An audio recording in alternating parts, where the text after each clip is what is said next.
Assalamualaikum warahmatullahi wabarakatuh. Waalaikumsalam warahmatullahi wabarakatuh. Hello everyone, good afternoon. How are you today? I'm good, alhamdulillah. Welcome back to my class again in your Friday. So like usually, we will learn about English today. Ya, seperti biasa untuk hari ini di hari Jumat kita akan melanjutkan pelajaran bahasa Inggrisnya dan melanjutkan materi bahasa Inggrisnya. Ya, untuk materi hari ini akan kita bahas yaitu tentang prosedur teks. Ya, sebelumnya sudah pernah kita bahas di kelas 9 ya. Tapi untuk pendalaman saja di kelas 10 ini kita akan membahas lebih dalam lagi. Ya. But before that I will take attention from this class. Sebelum itu Bapak ingat dulu siapa yang tidak hadir? Hadir semua? Bisa. Oke. Kenapa Nisa?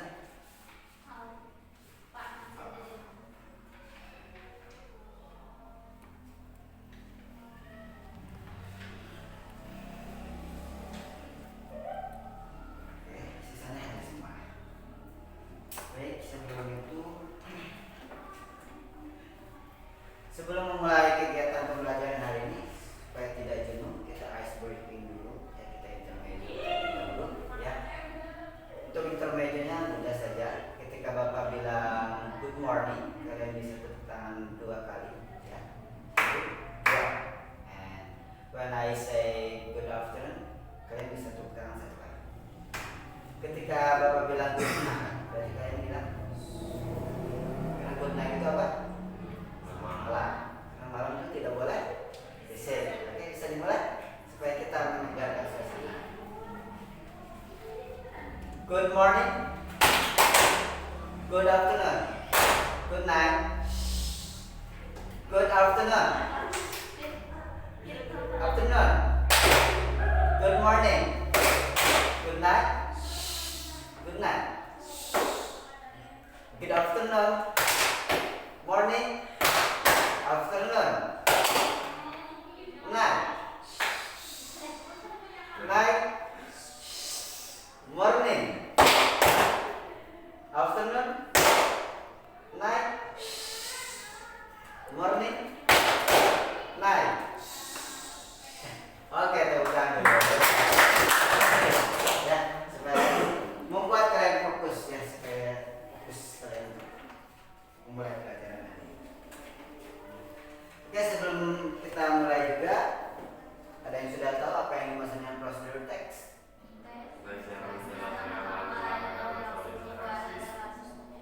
Langkah-langkah untuk pembuatan sesuatu.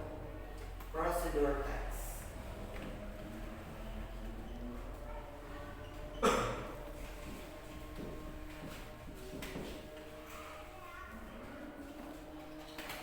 Langkah-langkah untuk pembuatan sesuatu.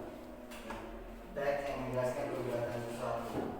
Nah, ini untuk materi prosedur teks sebenarnya sudah kita bahas di kelas 8 ya kan, tapi kita akan memperdalam lagi di kelas 10 ini.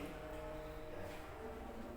Untuk prosedur teks tadi ya. Teks yang menjelaskan langkah-langkah atau instruksi pembuatan sesuatu. Ya. Mungkin dari sini sudah ada yang tahu bagaimana cara pembuatan struktur ataupun prosedur teksnya. Contohnya, cara membuat mie gelas, mie instan. Ya, itu termasuk prosedur teks. Prosedur. Ya. Nah, sebelum memulainya, sebelum membuat teks prosedur, kita harus mengetahui strukturnya terlebih dahulu. Ya. Strukturnya itu ada 4. Yang pertama itu ada yang namanya goal. Ada yang tahu goal itu apa? Tujuan. Kalian membuat struktur atau membuat prosedur teks itu tujuannya apa? Misalkan tadi cara membuat mie gelas, cara membuat kue, cara membuat nasi goreng, itu termasuk ke tujuannya. Ya. Nah, terus yang kedua ada yang namanya material atau ingredient. Ya. Kalau material itu adalah bahan. Bahannya akan dipakai apa saja? Tulis. Ya, misalkan tadi kalau membuat nasi goreng, ya, bahannya apa saja? Wajan, spatula, terus apa lagi?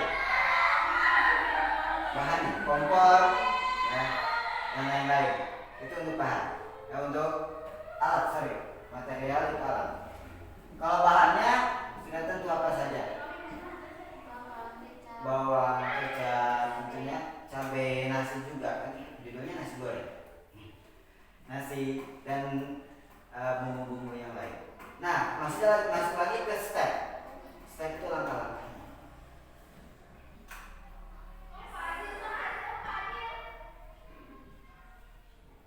Langkah-langkah.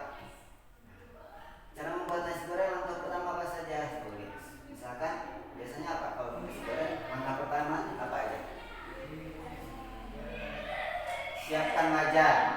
Nah, setelah tuangkan minyak. Setelah itu masukkan cabai, nyalakan kompor.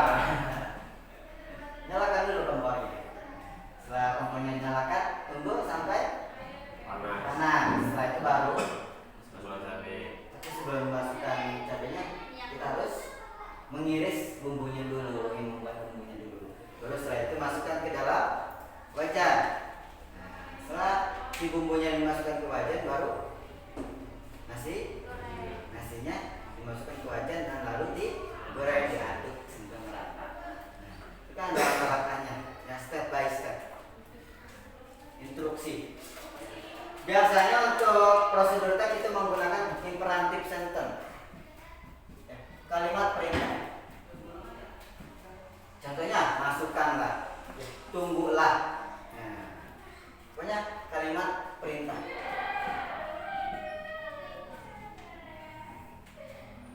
Nah, yang terakhir ada yang namanya conclusion. Conclusion ataupun closing. Ya. Kalimat penutup. Contohnya, ya. Nasi goreng kita sudah siap dan sedia untuk dimakan. Nah, itu kalimat closingan, kalimat penutup. Ya. Kalimat penutupnya itu harus ada ketika mau membuat prosedur teks. Ya. Wajib ada. Ya. Nah, ini untuk strukturnya semuanya harus ada, tidak boleh ditinggalkan. Banyak kok contoh-contoh yang lainnya di YouTube ya. Kalau yang singkatnya prosedur teks itu 11-12 yang mirip kurang lebih sama dengan tutorial.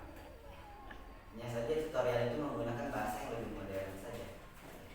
Tutorial itu kan di dalam YouTube ya, itu kan ada langkah-langkahnya, step by stepnya. Itu termasuk ke prosedur teks. Itu teks yang menjelaskan langkah-langkah pembuatan sesuatu. Ya.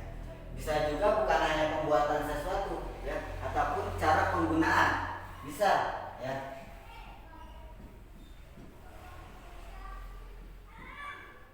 Bisa.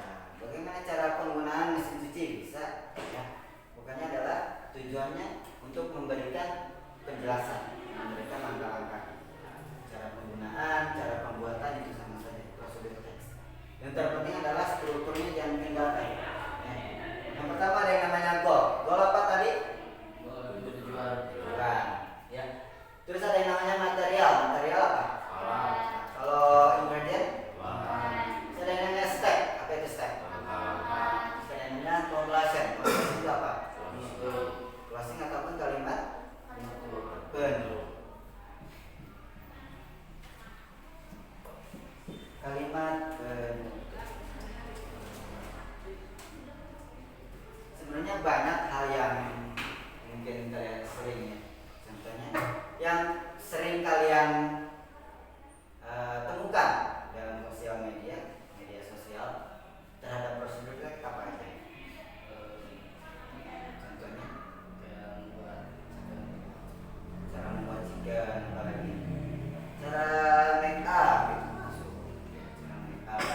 Dikat dulu kan. Oke, sebelum kita mengakhiri pembahasan hari ini, Bapak akan simpulkan dulu ya, ataupun menjelaskan secara singkat apa itu prosedur teks.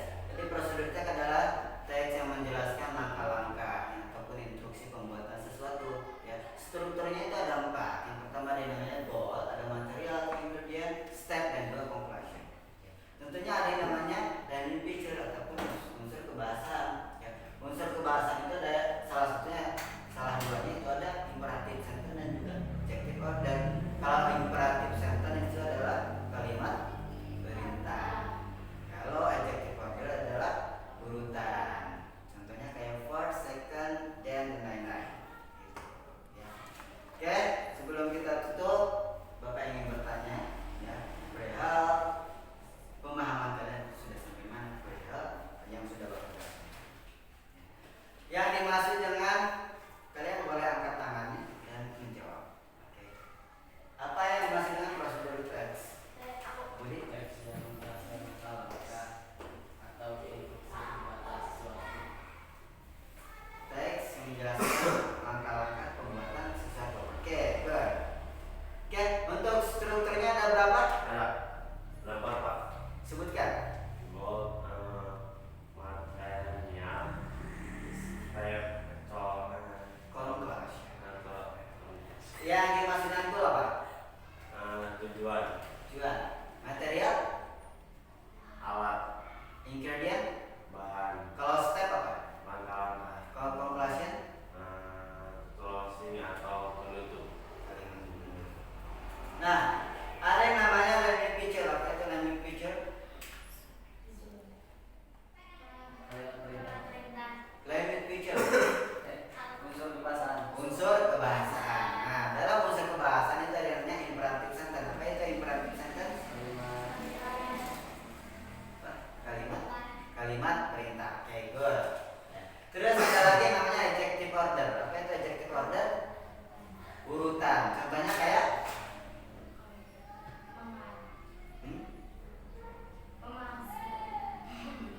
urutan, misalkan pertama, kedua, ketiga, dan lain-lain. Selanjutnya setelahnya itu termasuk ke adjective order ya. Nah, mungkin dari sini yang kalian kurang pahami ada? Coba paham semuanya? Are you understand? Untuk minggu depan di to be homework ya, jadi tugas di rumah saja PR ya. Kalian buat contoh prosedur teks ya, contoh prosedur teks nanti minggu depan dikumpulkan ya. Ini nanti kalian termasuk ke goalnya, tujuannya ataupun bisa dibilang judulnya ya, materialnya, alatnya masukkan ya, apa saja yang dibutuhkan, ingredientnya, bahannya juga. Nah, baru stepnya jangan lupa pakai first, second ya, ataupun urutan 1, 2, 3 dan lain-lain.